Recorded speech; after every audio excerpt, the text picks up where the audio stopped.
Hi there, and our next little project is going to be a chocolate sponge cake. So you can make a chocolate sponge cake extra special and put, rather than buttercream, which is lovely, you could put a chocolate ganache in as your filling and your top layer. So I'll be showing you how to do that as well. So this recipe is for a standard sponge tin, which is about 7 inches, 20-ish centimetres. So you want 2 sponge tins that you will grease and then line. And I like to line the edges as well. No, you don't have to, but it does tend to cook better if you do that. So in my stand mixer, I have got 6, it's going to be a 3 egg mixture. So basically, if we work in ounces, 3 eggs, then you do 6 ounces of everything else. If you wanted to do a bigger cake mixture, say for 8-inch sponge tins, you would probably use 4 eggs, and then you double it for everything else. So 8 ounces of everything else. Again, you can go smaller if you wish.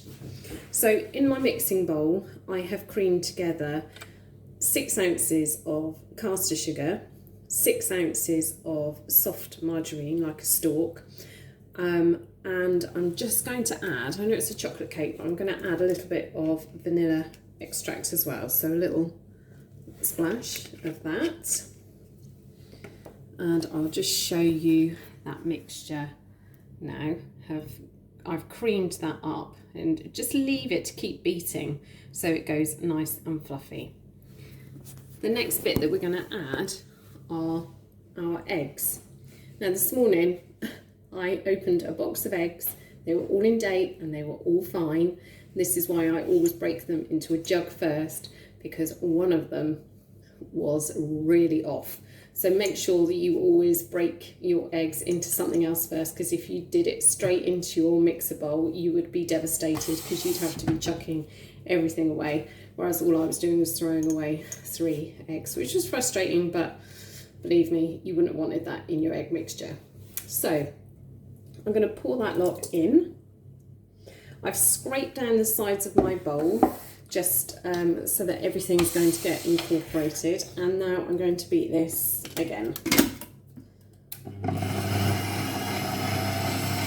Start off nice and slow.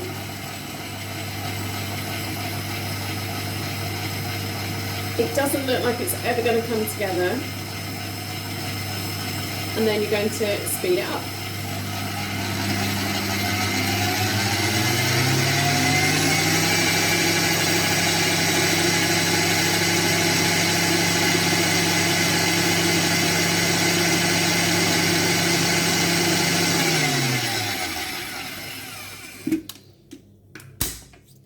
I'm just going to use my spatula just to scrape everything down, and again in the middle, because you really don't want lumps of your caster sugar and margarine mixture not combining, because you will sort of just get lumps of like fatty deposits in your cake that basically when they cook, the fat then melts and you end up with like a greasy splodge in your cake. Not nice. So I've given it a good scrape round. I'm just going to mix it up again.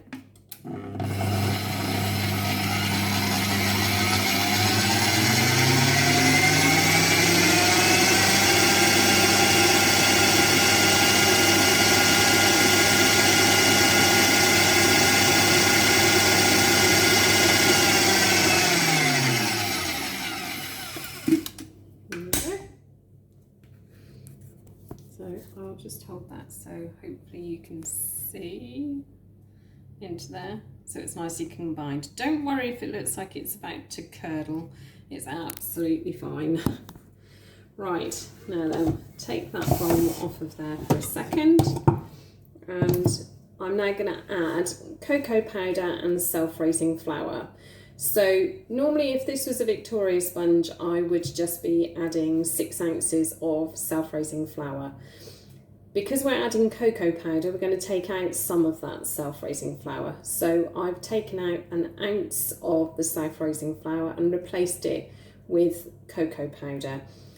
If when you've put that in, you think your mixture doesn't look chocolatey enough, you can always add a little bit more cocoa powder. You do have to watch it because the cocoa powder does dry out the mixture and it does affect how it's going to cook. So if you're going to be adding more than about 2 ounces of cocoa powder, once it's mixed together, it may look a little bit stiff, and you might want to just then add a splash of milk to the mixture. So I'm just sieving my self-raising flour and my cocoa powder. So I've still got 6 ounces here. And I don't know about you, but cocoa powder always seems to clump together, so and you get left with lumps. So that's why it's just really important to sieve this in. And there's some bits that will never go, so don't put those in. Right, I'm going to put that back on the stand. And we're just going to combine that slowly. We're not overbeating this one, it's more of a folding mixture.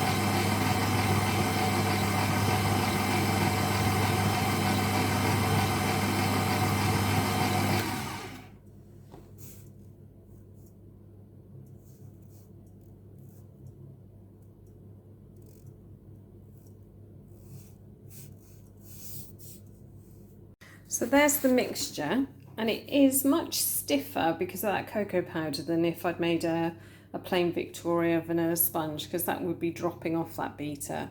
But as you can see, you need to really give us a good scrape round and make sure that everything has combined. I probably wouldn't be adding any milk to that, that's fine. So that's the sort of consistency you're going to look for. Okay, so here are my 2 sponges ready to go in. I don't know if you can see, but it's slightly down in the centre. That's because the centre always does tend to rise a little bit more. So if you just push down into the centre with the back of the spoon, you won't get that dome on the top of your cake. Obviously, if you want that, that's fine. So this is now going in the oven for 22 minutes, I'm going to say, at about 155, 160. That's on a fan oven. I'm going to then check it, and if it springs back, then we'll take them out. Here we go.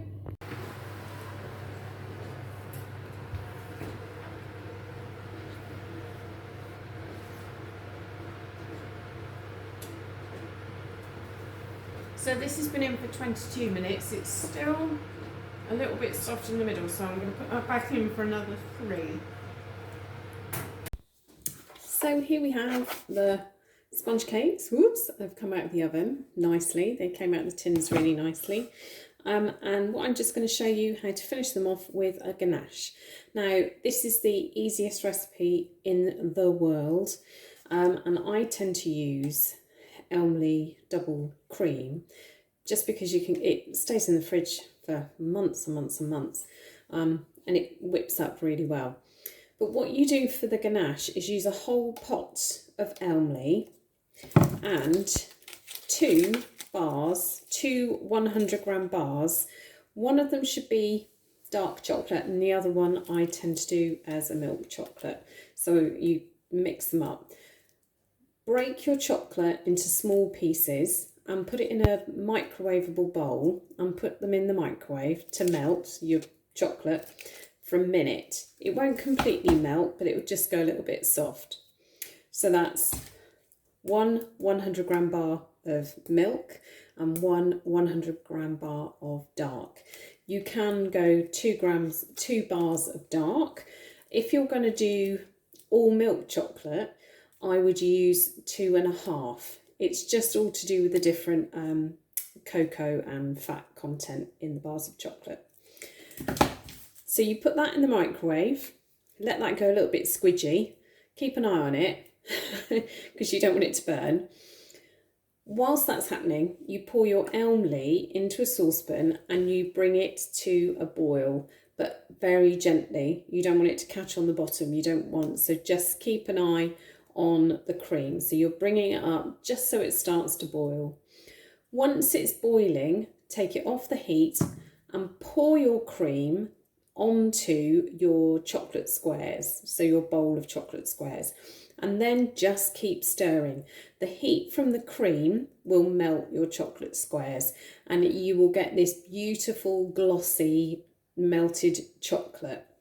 Now you can either use it then as a pouring ganache and absolutely delicious. I like mine to go thick so I can spread it onto things, so I leave mine to cool. And this is one that's been in the fridge. And you can see it's almost like a peanut butter sort of spreading consistency. Now you could use it just like that, spread it on the top of your cake, absolutely brilliant. But what I like to do is to beat it up. So you get your air back into your double cream and it makes it absolutely yum. So I'm going to do that now with a hand beater.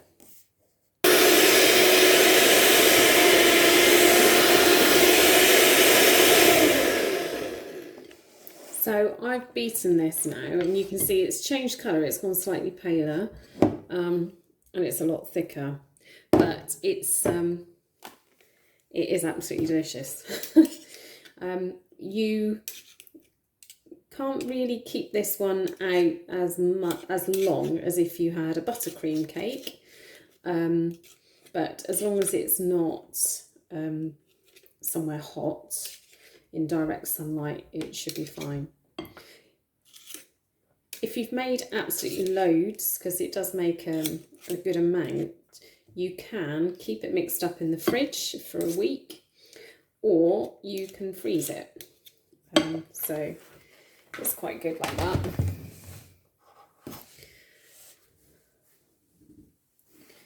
So what I'm just going to do now is I'm just going to pick which one of these bad boys is going to be my top and my bottom. And just going to put a generous amount of the ganache in the cake.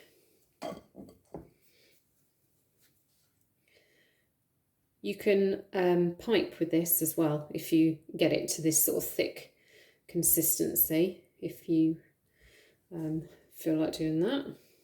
So let me just show you there. So there I've got that one there, and that is then just going on the top. Now if you wanted to, as I said, you could always pipe some designs on the top of there, but otherwise that is going to be a pretty yummy cake.